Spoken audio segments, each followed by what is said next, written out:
Welcome to the Bitcoin Infinity Academy, brought to you by the Plan B Network and Bitbox. In this course, we're discussing my first book, Sovereignty Through Mathematics. Today's chapter is called Money as an Amplifier.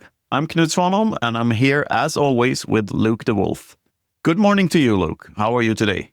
Good morning, Knut. I'm great. Looking forward to digging into this chapter, Money as an Amplifier, quite relevant to discussions going on these days in the community and just important concepts to learn generally. All right. Let's just dive in. Money as an amplifier. Money can be viewed as many things. It is often described as a medium of exchange, a store of value, and a unit of account. As discussed earlier, one can boil down the definition even further. At its very core, money can be defined as a linguistic tool for expressing value, or even just gratitude to another person through space and time.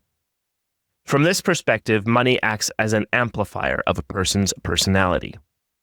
If you're altruistic by nature, suddenly having lots of money won't make you less generous, but rather enable you to express your personality in more ways. Unfortunately, in a cultural environment such as the one we live in now, credit is cheap and economic incentives are skewed. Impulsive, irrational financial decisions in all segments of society are dictating all of our lives. If we didn't have inflation, in other words, if we had sound money, we would be incentivized to save rather than spend. Sustainability would come naturally to us. The lack of sound money also affects the impact money has on our personalities and its effectiveness as a personality amplifier.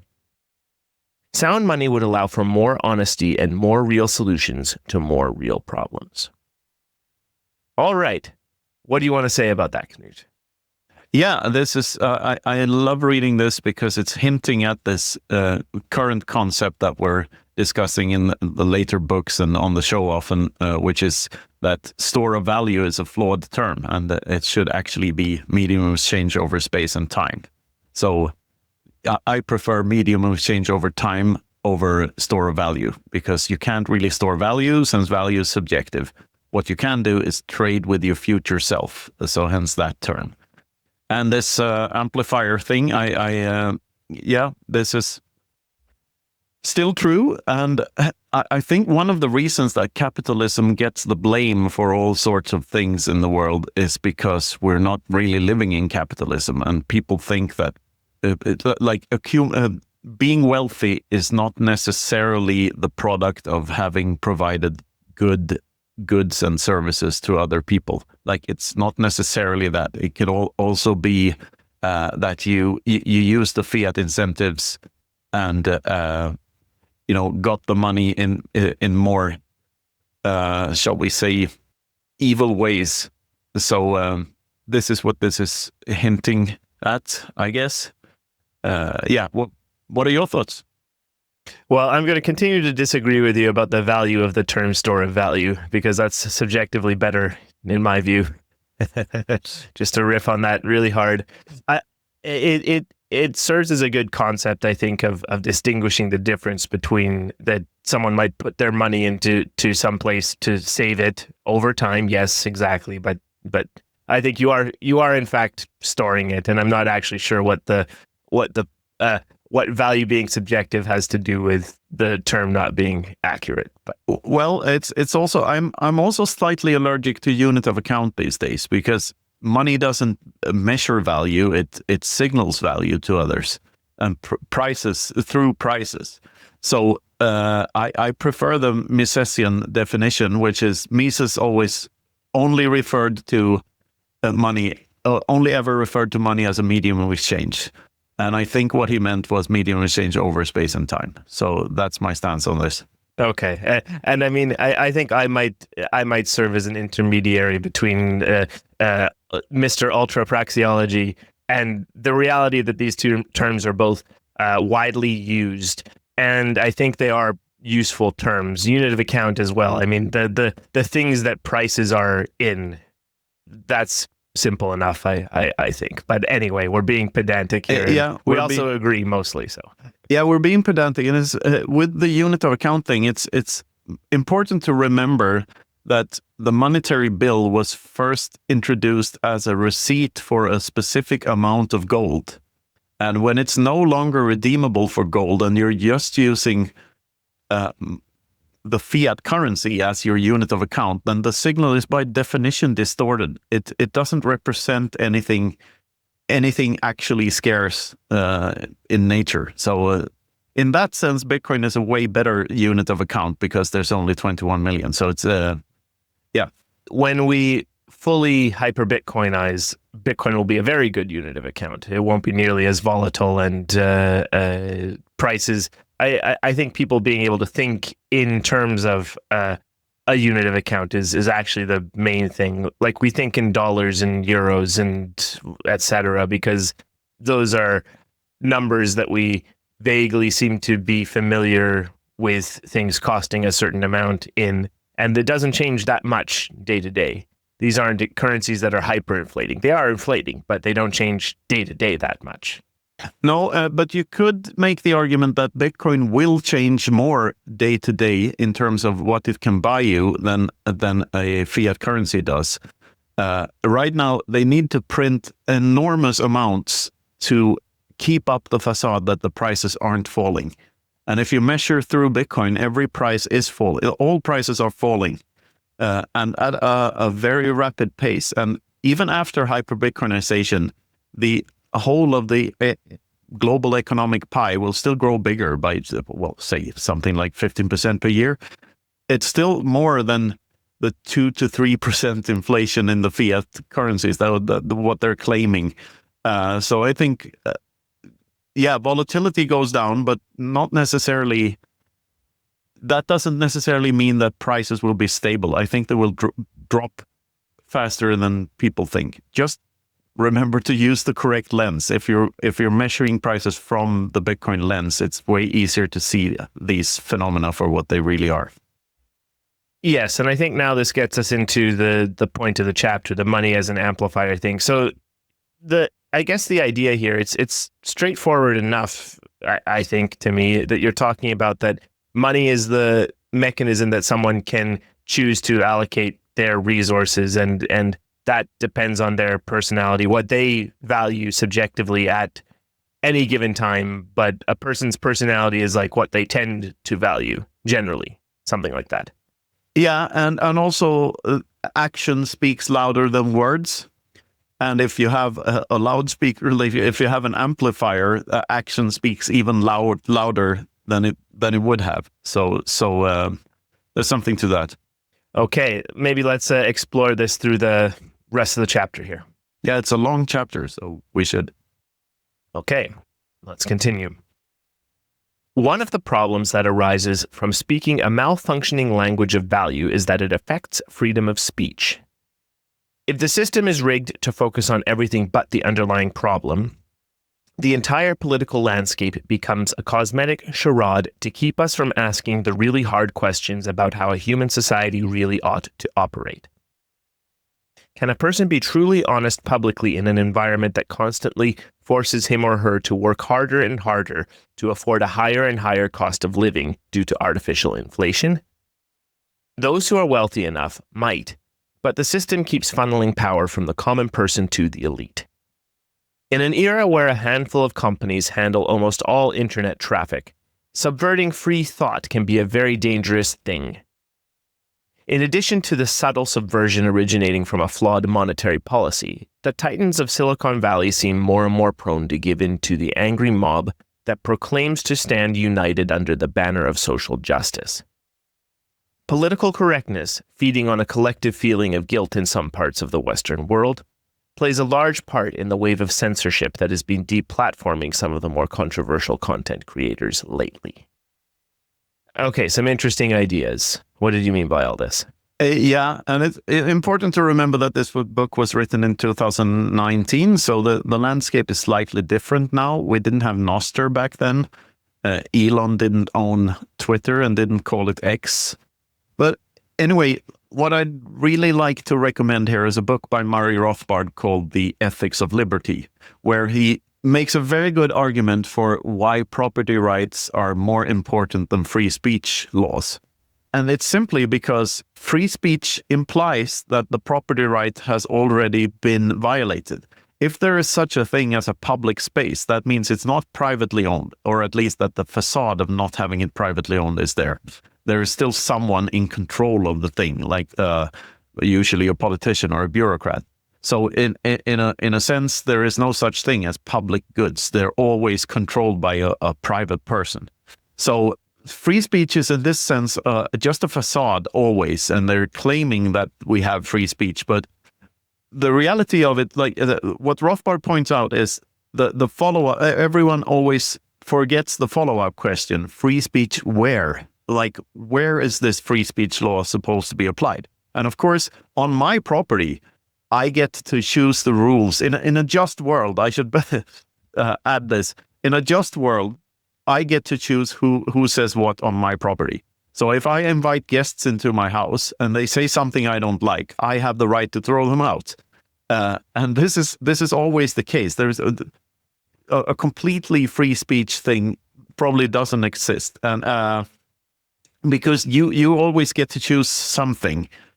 There are things like 4chan and Nostr to a certain extent, I guess. Still, the owner of the relay gets to choose whatever they choose to relay, even in a Nostr world, or what was that? Hyper-Nostrified world? That's the word I'm looking for here. So the point is, not your platform, not your laws. Like if you own the platform, you should be able to say whatever you want on it. It's not censorship, really, if it's not enforced via a threat of violence. So when the government interferes with whatever these platforms do, that's censorship.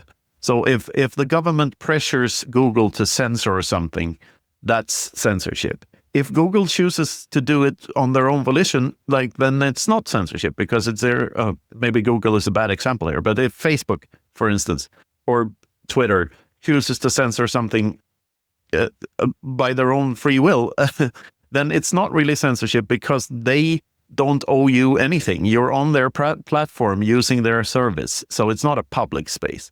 So, but these things get so muddled when you have government at all, because they always interfere with everything. So it's very hard to see what the underlying problem is, and having this praxeological lens to view the world through, and to admit that there is no such thing as public. A public good that is always controlled by someone. Someone gets to make the decision.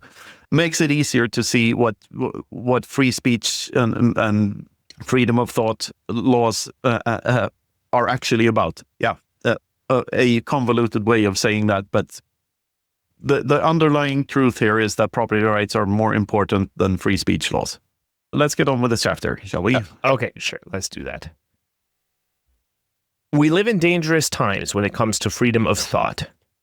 The old media publishers keep claiming that their worldview is the only honest one, while regular people, and all their different opinions, are increasingly challenging what is and what isn't to be considered news. The increasing distrust of politicians all over the globe might be a product of fearmongers to some extent, but it is also a direct consequence of the fact that people have more options when it comes to how they consume information about the current state of the world. In other words, brainwashing is not as easy as it used to be. Unfortunately, distrust in politicians has mostly led to more extreme variations of the same thing. Nationalism on the right and socialism on the left are ideologies on the rise on both sides of the Atlantic. These are red herrings at best. Politicians won't give power back to the people. That's just not what they do. In the next decade, many of humanity's most important decisions will be made. The fate and future of the EU, China, and the US will be determined by these decisions. You won't be able to alter or even influence them, but you will be able to choose to what extent they will dictate your future. There are ways of opting out of everything. You can quit watching TV, stop reading newspapers, and fill your roof with solar panels. But most importantly, you can opt out of the financial system to whatever extent suits you. Bitcoin is a voluntary system. Democracy isn't. Nice. Yeah, this speaks for itself, this paragraph, I think. Yeah, and it's still true today. It's the same divide between nationalism and socialism, and if you combine the two, you get Nazis. Honestly, I don't have too much more to add to this one, so let's just continue. 2018 saw the rise of the so-called intellectual dark web, an umbrella term for a collection of free thinkers who have used the internet to defend their respective positions in a variety of matters, and freedom of speech particularly for the last couple of years. Being concerned with the rising trend of deplatforming and censorship on major social media, some of the more popular members of the group are now trying to find alternative ways of monetizing their content. 10 years after Bitcoin's immaculate conception, major renegade thinkers are starting to oppose the Orwellian tendencies of the Silicon Valley giants. All the tools we need to take a stance against censorship are at our disposal, but it's up to each and every one of us to decide whether we dare to use them or not. The internet keeps on disrupting every imaginable business model and shows no signs of slowing down this process. On the contrary, peer-to-peer solutions like Uber and Airbnb are increasingly taking over and exposing so-called regulated markets for what they truly are: cartels. In an era where credit card companies have the power to disconnect any user with an unwanted spending pattern from their money, centralized databases can be very dangerous, and a business model is not really disrupted until every rent-seeking middleman has been removed from the equation. Whoever controls the money supply is the ultimate middleman. That's where the cord needs to be cut if we truly want to emancipate ourselves. You decide. Not them. You. Okay. Yeah, we're in manifesto territory here, aren't we? Yes, absolutely. This makes it kind of dated, talking about the intellectual dark web. And it's also an observation that many members of what was called the intellectual dark web back in 2018 are now on the other side of this debate, like urging us to trust the experts and trust the science and stuff, and attributing too much to the free to podcasters and such. Like you had the Douglas Murray comedian Dave Smith debate, for instance. This is going to date this even more, I know, but I think yes, there are. Of course, there are instances in your life where you should trust the experts. Like if you need to fix your car, you go to a mechanic. You don't go to you don't go to a sushi place to fix your car. Like people have different areas of expertise. That's not strange. I think though, in the past, the media has had such a big influence on everything that we think that we have this urge to think that everyone who features in any type of media is an expert on something, which is just not true. Like media functions completely differently, and clicks and likes are generated not necessarily by people telling the truth, but entertainment and fear-mongering generates a lot of clicks and likes. So does OnlyFans. I mean, this is it's a different landscape, and I think the confusion stems from people having too high of a trust in media in general to begin with. They have been brainwashed for a long time. So when the internet is taking over and there are new media outlets and you're the media now, the boomers and so on are not prepared for how much more you have to protect yourself against lies, like how much more rigorous you have to be. I mean, you had to before too, to be fair, because there were lies all along in the media landscape. It's just, well, okay. The place where I went to here, one of them was that the intellectual dark web sort of expanded and contracted a little bit. The membership of the intellectual dark web was never clearly defined, but some of the major figures were, of course, Jordan Peterson, Sam Harris, the Douglas Weinstein Murray, brothers. Yeah, Weinstein brothers, yeah. Yeah. And well, so I wouldn't even have said Douglas Murray. Yeah, he was definitely a part of it. Yeah, it could be. But I think the thing is that many of them kept up what they were saying, and then the reason why it resonated so hard for so many people, myself included, was that they really were saying what was the problem with the world before it was on anyone else's radar. And I think now, 5-6 years later, it seems like they were just saying but what is now kind of obvious to at least part of the population. But they really were the canary in the coal mine to a certain extent, and it was dangerous to be affiliated with them to publicly express support for what they were doing, right? And I mean, the Orwellianness of it all, as we kind of still see here, that is not entirely fixed. You can still get canceled. It might be harder. There are more organizations and people who stand up against that, but kind of normie corporations are maybe still susceptible to, hey, this person has committed wrongthink, maybe we should not give them a job, kind of thing still. And I'm coming to a point here. Like I think the trouble with all of this is that the levers of free speech and the levers of what is acceptable still have these middlemen in them. Like there's still literally the media. The media is the definition of the perfect rent-seeking middleman. It's the people who try and get in the middle of your communication. And then there's all these narratives that get put into people's heads, and they spread like wildfire. And I don't even know what the fix is exactly, but opting out is a good idea. I mean, the overtone window can shift both ways, like what is okay to say and what is not okay to say. And from an ANCAP perspective, a company should be able to discriminate, like, and fire people who say things that are not aligned with what that company thinks about things. There's nothing inherently wrong with that. And it's sort of in a functioning society, that mechanism sort of needs to be there. There needs to be boundaries for what is okay and what is not okay to say. But I think the free market fixes that on its own. I mean, who am I to say, or who is anyone else to say what the boundaries should be? Like, society will come up with those boundaries anyway.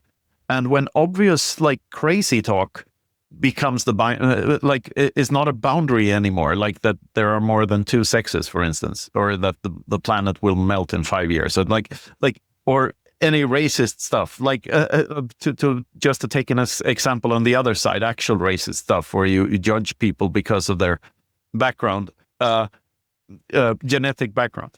Where I'm getting at is, like, these things have natural boundaries that do occur anyway and do not require government intervention. I think that's always the worst part. Shall we continue? Absolutely. Okay. The phenomenon of fake news is easier to understand if you remember how much bigger newspaper organizations used to be in the past and what made them smaller. Their whole revenue model was disrupted when the internet turned the advertising industry on its head.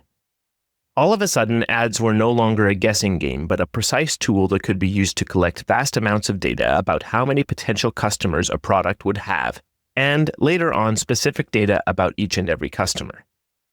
This led to a downsizing of the news organizations as their ad revenues started to shrink.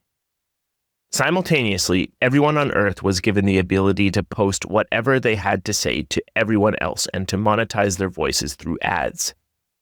Both the old and the new media quickly started to accuse each other of spreading false information, and the trust that we had all outsourced to journalists started to erode. Nowadays, it's harder than ever to separate trustworthy sources from untrustworthy ones. On the other hand, propaganda machines are harder to build since everyone is able to hear different perspectives on every subject. What would happen if money itself were to be disrupted in the same way that the old media houses were? What if people started to label the full faith and credit of the National Bank of Nation X as fake news? What happens when we collectively start to question the credibility of our dollars, euros, or yen? We're about to find out, and we can still choose what side of history we want to be on. It's hard to separate real from fake when it comes to news, but when it comes to money itself, the perfect tool for evaluating its realness is already here. The market will tell you what's valuable and what's not. Over time, the truth will reveal itself. Okay. Yeah, imagine that, like the blockbuster video or Kodak moment of money itself. how disruptive that is. It's something that it was one of those first thoughts that just blew my mind when it came to Bitcoin. Like, what if money is all of a sudden not printable and not controlled by anyone? Yeah, I mean, I think here the whole idea of the connection between speech and money in this chapter is an interesting interplay. There isn't a whole lot of what would I say? This is a little, as you said, a little more manifesto-y of a chapter. It's not really saying anything about the core properties of Bitcoin. This is more like a social commentary on that we have all of these changes in the modern day. There's all these technological changes, and Bitcoin and money in general as kind of the thing that is going to expose the fake news of fiat money, I guess. That's the next technological change. I think that's the point of the chapter, right? Yeah, it's a final piece of the puzzle of the internet. It's the protocol for value, which is just completely flips everything on its head. It's like the internet up until Bitcoin is just scratching the surface of what potential it has, like free communication between every single person on Earth. That's just so powerful if taken to its extreme, and Bitcoin enables us to do that. It has pointed out to us that money doesn't need to be anything but speech, and that insight is just so powerful because it means we can do anything with maximum efficiency. We just have to cut out the middleman. Very good point. Let's continue and see where this goes. Money is an amplifier of ideas, and money doesn't really care if the idea itself is good or bad. Political ideas often have the opposite effect of what their intended, or at least advertised, effect is. An income tax, for instance, stops generating revenue for the state as soon as the tipping point of the Laffer curve is reached. After a certain level, the income tax just prevents people from working altogether, especially if there's a social insurance policy in place. The Robin Hood-esque narrative of the left is often portrayed as a morally noble thing by its proponents, despite the growing number of examples of the opposite all over the globe. The internet startups are leaving San Francisco for Texas, and the misfits have started flocking in instead. People are literally dying from drug overdoses on the streets, while the politically correct overpaid hipster in the neighboring cafe enjoys the feeling of superiority that comes with the environmentally friendly paper straw he just got in his chai latte. Opportunist men in their 30s claim to be refugee children in order to leech on the welfare states of Sweden and Germany, creating a political divide and a much worse situation for those in actual need of help. In a world with sound money, the greedy would have to provide a lot more value to their fellow man in order to accumulate wealth, since money would be harder to come by. We had better remember that Robin Hood was, first and foremost, fighting against taxes. Money is an amplifier, and unsound money inevitably produces unsound societies. Okay, yeah. This one is interesting. Yeah, I might first try to explain the Laffer curve. So this is a curve that you have on the x-axis. You have the amount of taxes, and on the y-axis you have how much money that tax will generate for the government. And if you have 0% taxes, the government gets no money. But the same is true for 100% tax, because if everyone's taxed to 100%, there is no money for the government, because no one does anything, because there's no point in doing anything, since you don't get to you don't get to keep anything in that sense. So the theory is that there is an optimal point where you maximize the revenue for the government. And yeah, as an ANCAP, I would say that optimal point is 0, because then more ends could be met and resources wouldn't be misallocated the way they are, because more people would reach their actual end goals. But that's sort of beside this point. If you want to maximize your thievery, you shouldn't take everything. It's sort of like you shouldn't fish the entire school of fish. You should leave a couple of fish to reproduce and produce more fish in the future. Like you shouldn't kill all your chickens at once if you want to keep your chicken population. Like that, it's the same logic applies, I guess. Yes. Let's continue, and I'm already seeing that this is going to get even more spicy. As the Bitcoin network grows, so does its fee market. Some people argue that because of this, Bitcoin cannot scale. This viewpoint stems from an unsound attitude towards Bitcoin. Some loud-mouthed actors in the cryptocurrency community start to bicker and moan whenever Bitcoin chooses to implement, or more often than not, chooses to not implement a proposed upgrade. Their view of what Bitcoin ought to be doesn't matter to Bitcoin. Bitcoin's ironclad resistance to the whims of the self-entitled early investor Tony Stark wannabes of its social media entourage is one of the biggest aspects of what makes it so special. Imagine trying to buy a cup of coffee with gold. In order to make a safe transaction where the validity of your tiny gold pebble was verified by several independent chemists, and your pebble was transported to your local Starbucks in an armored van, you would have to pay an absolutely enormous fee. Despite its obvious flaws as a medium of exchange, gold is very valuable. Despite its complicated divisibility, its lack of eligible usage properties, its lack of a decentralized Layer 2 scaling solution, and its relatively easy confiscatability, gold remains a good store of value. Bitcoin is also, regardless of what anyone thinks about it, a store of value above a medium of exchange.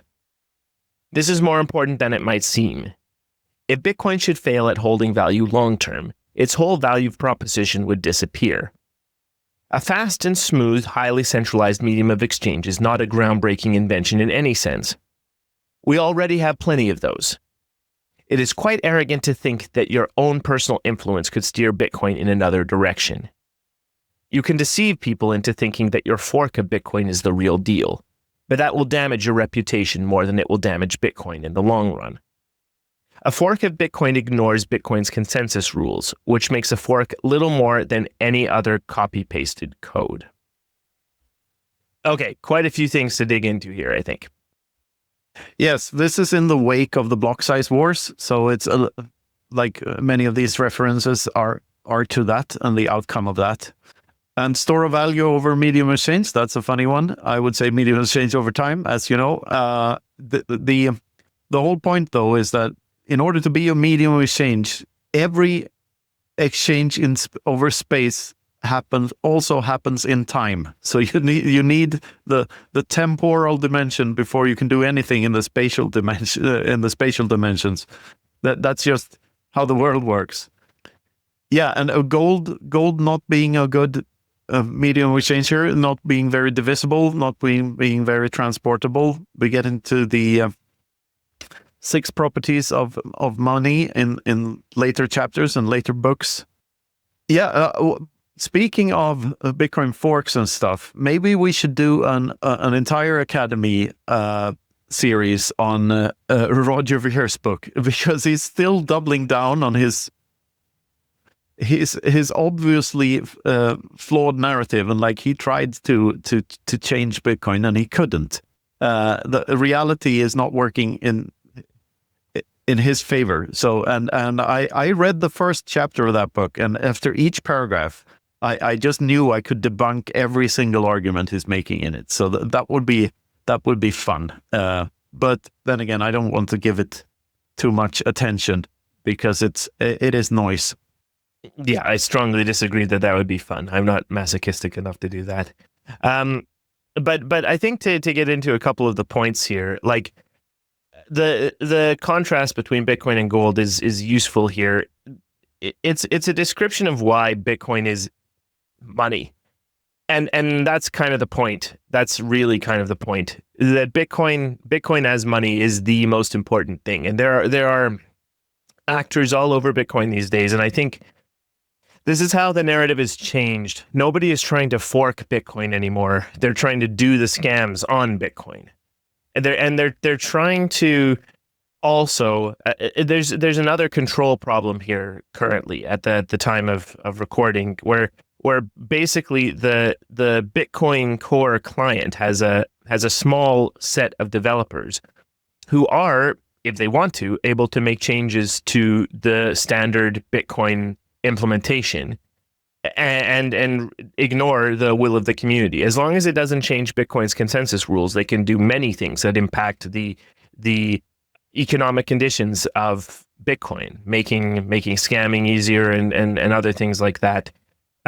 So we're not talking about forks anymore, but we are talking about the ability of people to change Bitcoin. And this small group is able to change Bitcoin to a large extent, as long as it doesn't change the consensus rules and make a real fork. But what we're seeing is that there is a large group of individuals that are pushing back against this by using an alternative Bitcoin client, Bitcoin Knots, and by simply refusing to accept the premise that Bitcoin is anything other than money. I've seen on social media something like Bitcoin is a database is this year's big blocks or whatever it is. I had fun with that. Right. I had some fun with that by replacing the word money with the word database in song lyrics and so on. Right. No, it's absolutely true. They can do these changes, but they can't do them without a backlash. And at some point, that backlash is so harsh to them that they will have to change their minds. Like there will, if the changes are too controversial, they won't be implemented. It's as simple as that, because the backlash is too big. At least that's what we hope will happen, and that's the promise of Bitcoin, that the users are actually in charge. The block size wars and the outcome of that showed that we could win the battle, but it's not a guarantee that we will win every battle in the future. In order for that to be true, Bitcoiners have to stay vigilant and have to act in their own best self-interest and act to protect the network as a monetary network. Like, if we don't, Bitcoin is just as fragile as any other shitcoin. It's as simple as that. But it is robust. The 21 million limit, all of this stuff, the censorship resistance, is only there because we make it be there. Like we enforce that through running nodes and doing things properly. One of the funniest things I've heard, one of the funniest arguments against doing anything about the spam and stuff is that, well, if Bitcoin's anti-fragile, it's going to be able to survive this attack or whatever it is. And part of that anti-fragility is users doing things to prevent this stuff. Like it's really quite funny that people just completely misunderstand what anti-fragile actually means. The anti-fragility comes from the users. It doesn't come at all from the technical properties. No, exactly. Bitcoin isn't anti-fragile if we're not. Like, the Bitcoin is only anti-fragile because Bitcoiners are anti-fragile. So we need to stay anti-fragile. Absolutely. Let's continue. I think we're on the same vein here for a little bit too.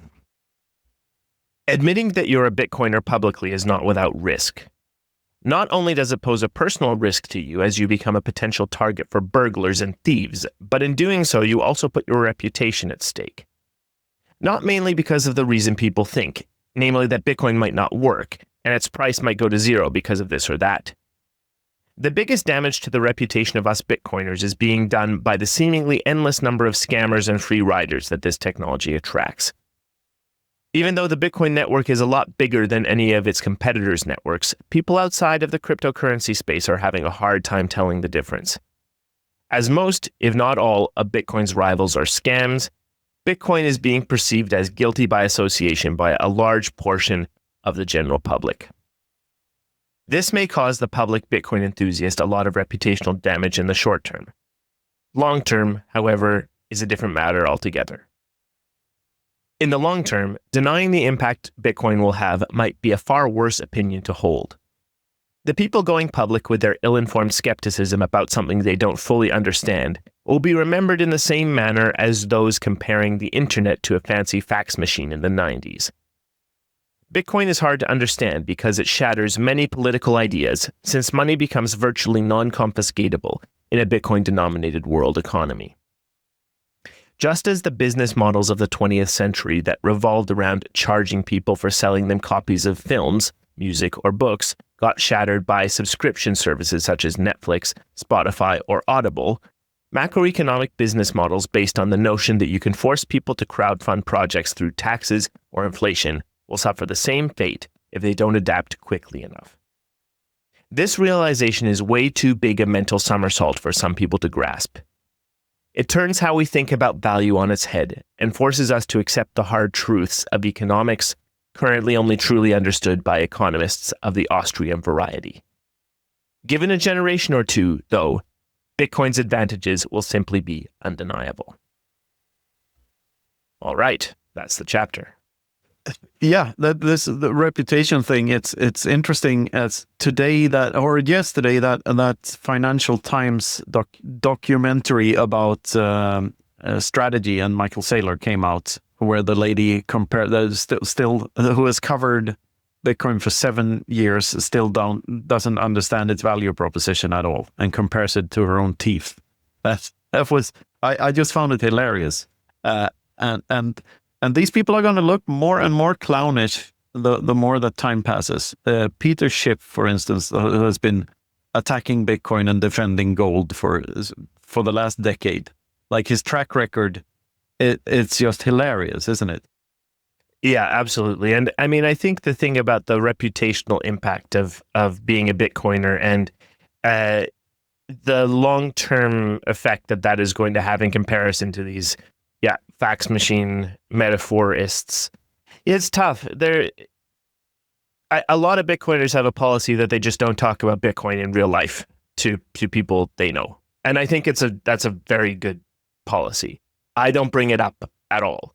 I actually had recently an interaction with a colleague at my fiat job who had found my LinkedIn profile and had found that I'm a Bitcoin person and done a little digging and decided to strike up a conversation about it and everything. And it's like, okay, since you've decided to look into this, I'll have a talk with you. And it's all the usual things, like you say, like, well, is it going to go to zero and blah blah blah, acting surprised at assertions about inflation and stuff like this. But if people are actually interested in talking, though, at least they're much more interested in maybe having a conversation and finding out about this stuff. But everyone gets Bitcoin at the price they deserve, something like that. And yeah, pill now, a suppository later, as Samson says. Yeah. So I guess what I'd say the total sum of this chapter is that Bitcoin and speech together are highly intertwined, and money being used as speech through the means of allocating one's resources is really the key point here, and that people will be better able to allocate their resources in total if the money system isn't broken. I think that's a good summary, right? Yeah, there's also in these two last paragraphs here, there's a lot about other cryptos, which are almost forgotten at this point because of their irrelevancy. I mean, but yeah, there's still something to say that when the name of the game is money itself, that will obviously attract some of the worst people in the world. So Bitcoin, this great idea, this agreement on a fixed set of rules that allows us to communicate value without third-party interference or censorship, is fucking great. But it also attracts people who think they can piggyback off of that and make a quick buck. And they come in throngs. Shitcoiners are everywhere, and insincere people and people misunderstanding what the problem Bitcoin solves.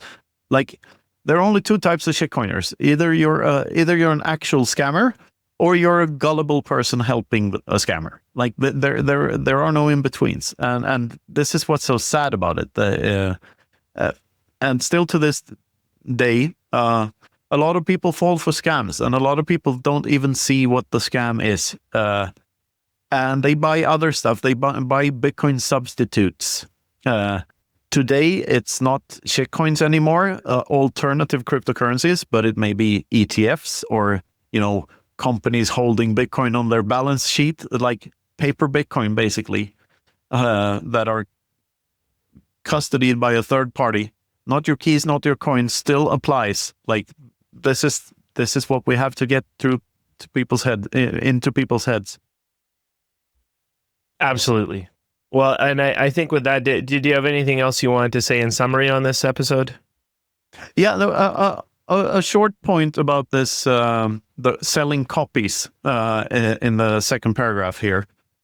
Like, people, this is about intellectual property, basically, and how fake that is. Like, if I copy something that you own, you don't lose what you own.